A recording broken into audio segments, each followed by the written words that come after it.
much too complex, much too complex, too complex, too complex, too complex.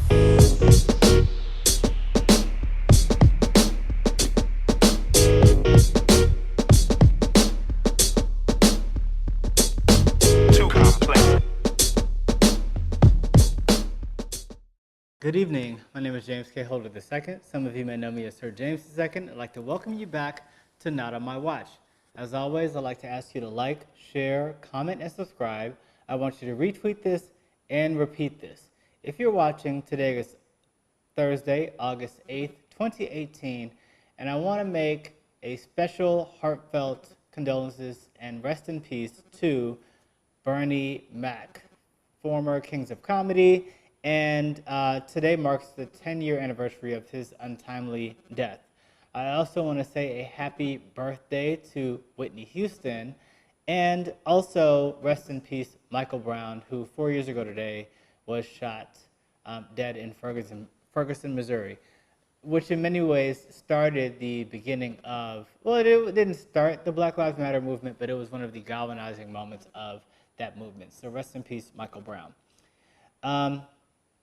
Fittingly, in Tuesday's races across the country, we did watch Wesley Bell defeat Robert McCulloch. Now, Robert McCulloch was the prosecutor in Ferguson, Missouri, Democrat, held the post for 27 years, and this person refused to charge Darren Wilson, who murdered Micheal Brown. Now, you could say murder, you could say it happened on the job, it was just, what happens.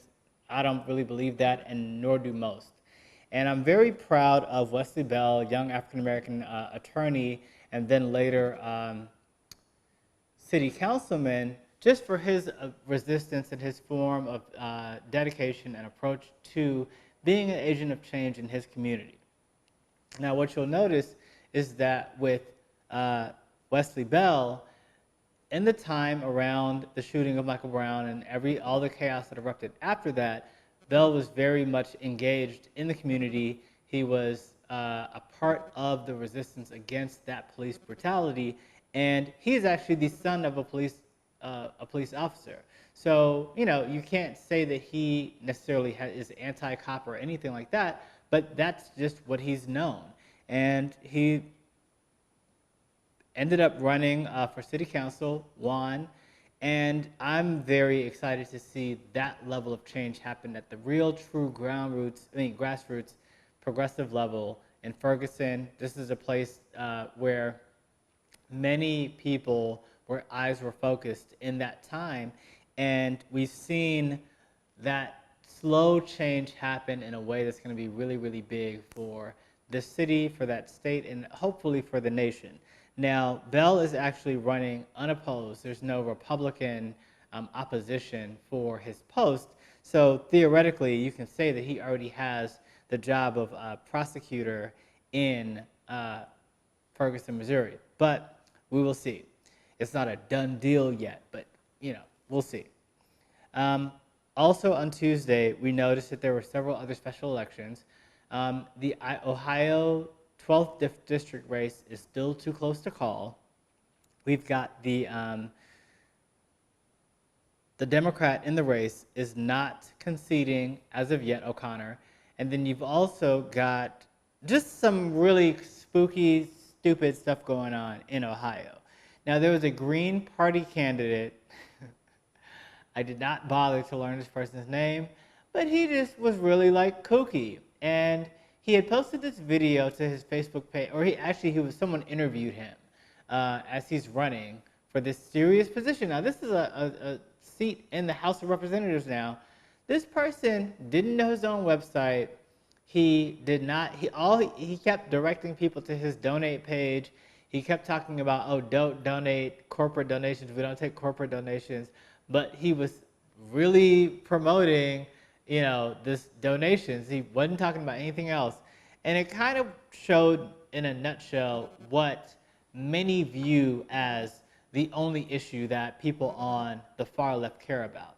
It's kind of like, if you can keep putting up these candidates who have no background, no real education or training, no real commitment to the issues, but you just show up out of nowhere and you talk about this type of funding that you're prone to taking, that's not a basis for us to elect you to be one of 538 members of the House of Representatives, or one of 100 senators. It's just, that's not enough. I mean, when you compare that to someone like Wesley Bell, who was already an attorney, already went to law school, already passed the bar in that state, is committed to the issues, has a profound and thorough understanding of what the law is and what justice actually is, worked from the ground up, catalyzed by the issues, and then it was committed several years. You know, he started out at the city council level, which is a good entry-level position in government, in any form of government. Then you move on to something like prosecutor. I think when you compare that approach to these people like Jill Stein, the people that the Green Party puts up, the Green Party isn't, for the most part, now this is not the case in New York, they do run people to smaller offices in New York, and that's a good thing. But they, by and large, are running for non-entry-level positions, running for governor and acting as a spoiler, running for House of Representatives and acting like a spoiler, when really there is a need at this moment, there's an urgency to very much flip the House and also eventually the Senate. So we don't have time for the spoiler movements. I mean, I understand the movements in places like New York where a Democrat would win or someone else. So it's kind of like you might as well run a Green Party campaign there and push a Democrat, but not if you don't have the experience. And I just find that a lot of these other smaller parties are running these really inexperienced people. No offense, Alexandria Ocasio-Cortez, Cynthia Nixon is still trying to, interrupt the governor's race in New York. There's just a lot going on, and we have to really be shrewd at this point about how we're going to proceed in November, beyond November, because we're in a desperate position as a country. Fast forward, still talking about Tuesday, the big race I was following was the Kansas 3rd Congressional District race, in which Sharice Davids defeated in the Democratic primary the Bernie Sanders and Alexandria Ocasio-Cortez backed candidate David Welder. Now, do I care about Kansas politics? No, but every seat counts and every vote counts at this point. So we got to focus on all of the races, and it really is profound that you had this former MMA fighter, lesbian, Native American person. I mean, it doesn't get more representative of the changing United States than that. And she was being opposed by Bernie Sanders and also Ocasio-Cortez for taking money from groups like Emily's List, which Emily's List is all about promoting pro-choice candidates. I just feel like that's a non-starter for Democrats. I just think if you're not pro-choice at this point, you're not a Democrat. That's just the reality of it.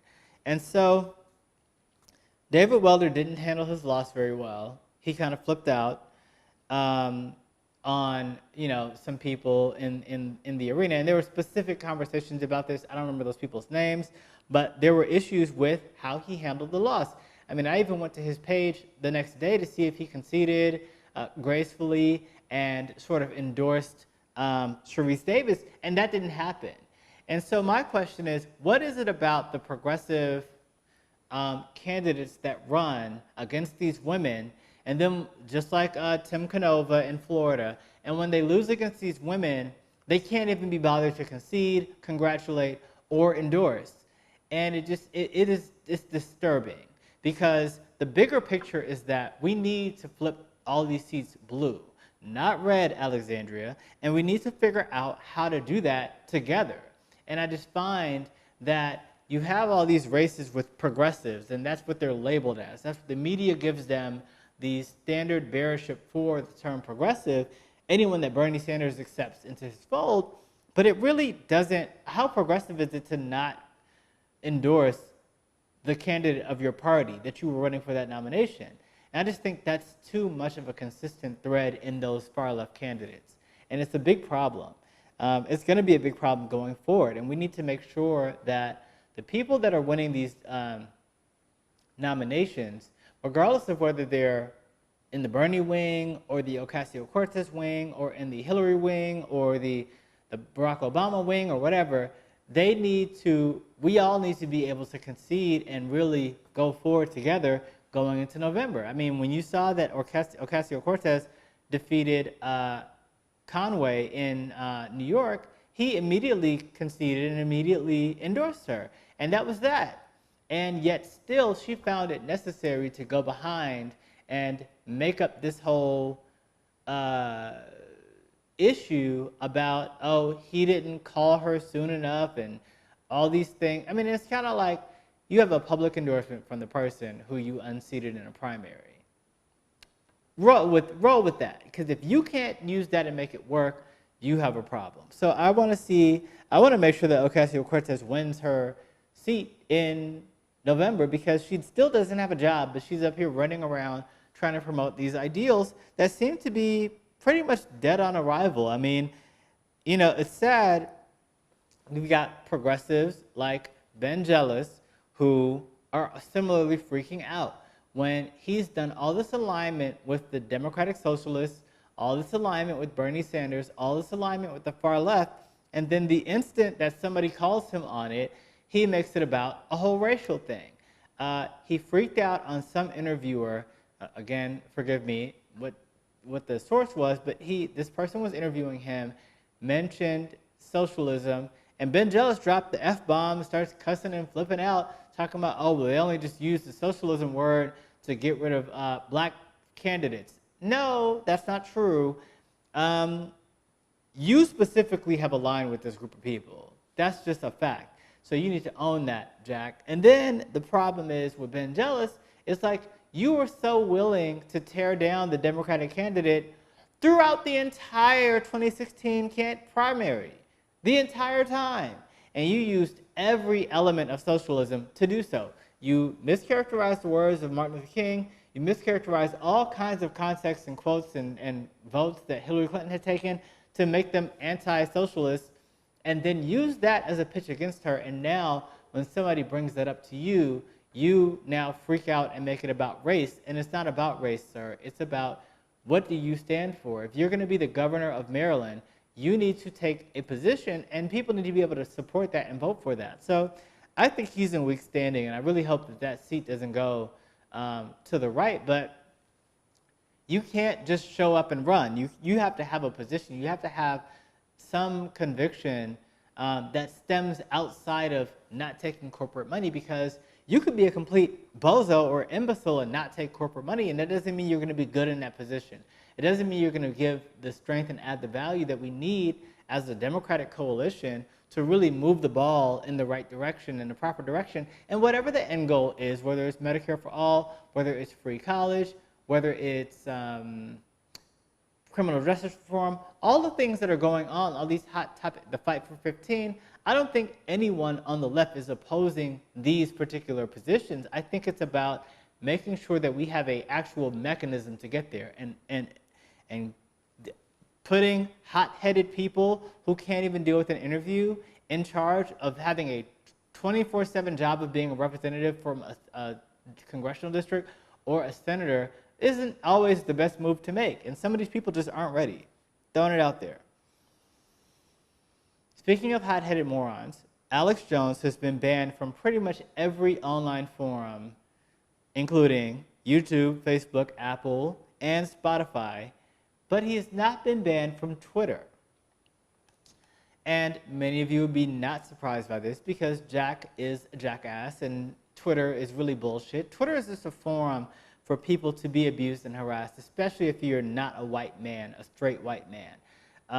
The reality is Twitter is not there to create a free exchange of ideas, and it's certainly not there to protect the First Amendment and expressive rights of people of color, women, queer people, Muslims, any of that stuff. Because the way that Twitter was able to disable my account, because, you know, whatever the circumstances were about that in January, but then you've got Alex Jones who goes around telling the parents of deceased children from Sandy Hook, that whole thing was a hoax, or that you have Alex Jones is a conspiracy theorist and a racist and a misogynist and promotes dangerous ideas that impact our democracy in a really, really horrible way. And Jack's response to this, again, I didn't read all of it, I just kind of glanced at it, but he talked about the need for an open exchange, that now journalists are responsible for calling into check. And I just thought that was the biggest cop-out. It's a total load of bullshit, Jack. And Twitter is just not a safe space. It never has been. That's not what it's designed to do. They want as many users as possible, whether they're real people or bots or racists or Klan members or whatever, or Donald Trumps. The more people, the more accounts that they can have on Twitter, the higher their cachet is, the higher their value is in their minds, because it's like, oh, it's catching on and more people are signing up for accounts. That's all Twitter was about. It's not about having a good place to be. Because if it was, they would have deleted half of Donald Trump's tweets by now. They would have banned Donald Trump from Twitter, because he literally is on the verge of starting wars on Twitter. And that certainly has to violate the rules of any social media account, and yet, they can't be bothered to go after people like Alex Jones, and yet my account gets shut down, and Brave Neck accounts get shut down, and Candace Aston's account gets shut down. And all these other women and people of color and people who just really are out there fighting the progressive fight and bringing cause to issues like these, we always get shut down. So why is that? Coming back to just the fact that we need a space of our own, which is why I want to talk to you a little bit more about human TV. Now, I know I've been a little bit MIA recently on this show, and also the Counter launched back, and it's been kind of, every other week we put an episode up. So it really is important that we talk about human TV, and also amplified apps and all the programs that are coming about that are designed to give people of color and women, trans people, immigrants, refugees, and also disabled people a voice. Because really, in the mainstream media, these voices are always not only overlooked and marginalized, but ridiculed. Look at people like Ari Melber on MSNBC, who invites someone like Candace Owens on to just make a mockery of what the civil rights discussion and movement should be in this country at this place in time. I mean, it would be disappointing if I expected more from Ari Melber, but I don't. And I know a lot of y'all like Ari Melber, but he's asleep at the wheel, because you have a huge platform at MSNBC, and yet you decide to share that with Candace Owens, a known liar, a known propagandist. Why? And she's there as a black representative to represent me? No. Candace Owens doesn't represent me. So I want a higher standard, and I just really feel like we're not getting that on any channels. We're not getting that on CNN. We're not getting it on NBC, MSNBC. We're not getting it on CNBC. None of that stuff. We need to find our own space. And so I've been working on humantv.com. A lot of people have joined on to help in the building of this channel and network. But we can't do it alone. And I never envisioned that this would be a channel to just feature my shows, Not on My Watch, The Counter, and The Weekend 10. The big goal has always been to have a forum for other content creators, not just black people, or not just queer people, or not just women, but really to have this idea of the content creation that focuses on the experiences of people of color, women and queer people, disabled, all of the avenues that are ignored by the mainstream media. And so the idea is to just, if you are out there and you put out videos for the betterment of your community and you want more representation that's not cis, hetero, white male driven, then this channel is for you. So I want you to visit human.hueman.tv and just check it out, read the mission statement, and look at the videos on there. And if you feel like your videos would be a good addition to that channel, or if you know someone, if you're like someone like me who watches primarily YouTube content and things like that, and you know a creator out there whose videos would fit into that format, well, just message through the app, send a little note, and we'll be happy to like explore adding your content to the channel. And that's what I want to be moving forward to as we gear up towards our big launch in the middle of September. So in a little over a month, we're going to have a much bigger launch on that channel that's going to feature some of the other content creators, some other content besides the 3 shows that I put on. And we really just want to take it to the next level. The inspiration in many ways for that has come from some of the things that I've seen in changes. I mean, if you look at September issues of magazines, which Vogue sets us the standard for the big issue of the year, last September was completely whitewashed. It was all white people on the covers of these magazines. And this month, there's been a huge change going into September of 2018. You've got Beyonce on the cover of Vogue magazine, which also featured the first black photographer for any cover of any Vogue magazine ever, which is huge. So you've got Beyonce on Vogue, you've got Rihanna on British Vogue, you've got Lupita Nyong'o on Porter, you've got Issa Rae on Ebony. It's always a black person on Ebony, but that's still a big deal because Issa Rae and Insecure is coming back. You've got Zendaya on Marie Claire, you've got Yara Shahidi on The Hollywood Reporter, and you've got all these beautiful black women just taking over in Hollywood, taking over the magazine scene for the biggest month in print media. And I think that's a really, really big deal. So I want to just, in the spirit of that, I want to move forward and thank our friends to the show. As always, if you'd like to become a friend of the show, you can make a donation to www.paypal.me/jkh2. And today I'm thanking a lot of people because I have not put one of these episodes out in just quite a minute. We've got Bernadette D, Lindsay B, Laura V, Hillland Farms LLC, Barry G, Tracy V. All of the letters of these last names rhyme with E. Almost.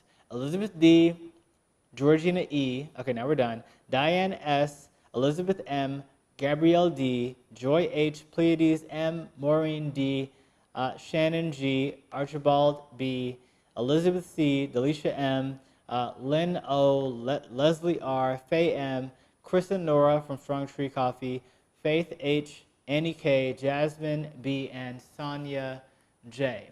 So I want to thank you all for donating to the show. I want to thank you all for watching the show. This is going to be the conclusion of Season 3 of Not On My Watch. We'll be back with new episodes starting in September. It might be towards the end of September on Human TV, human.tv/Not On My Watch. And I definitely want to invite you all to check us out there and continue to watch, continue to support. Please continue to donate to the shows as we gear up for the relaunch. It's going to be a lot of like online and web related expenses to getting that stuff off the ground. And I just want you to be vigilant and rest up a little bit, but not too much, before we head into the biggest battle for our democracy the United States has probably ever faced. There's so many huge critical races coming this November, including the Georgia governor's race, the changing, hopefully, of the power of the House of Representatives, and many other gubernatorial races nationwide that could really, really, really be huge in electing women, electing new voices, electing voices of color, people of color, queer voices, immigrants and disabled people, everyone to offices and positions of power that can really change the narrative of what's going on in this country. We have got to be really vigilant. We've got to be focused, and we can't be distracted by dumb, petty infighting, as it's often called, from the far left. So I want to encourage you to be really smart about how we approach the next 90 days. Thank you for watching. Thank you for supporting, and I hope you'll tune into future episodes of Not On My Watch in September. As always, I'd like to ask you to relax, relate, and resist. Thank you. Too complex, much too complex, too complex, much too complex, too complex, too complex, too complex.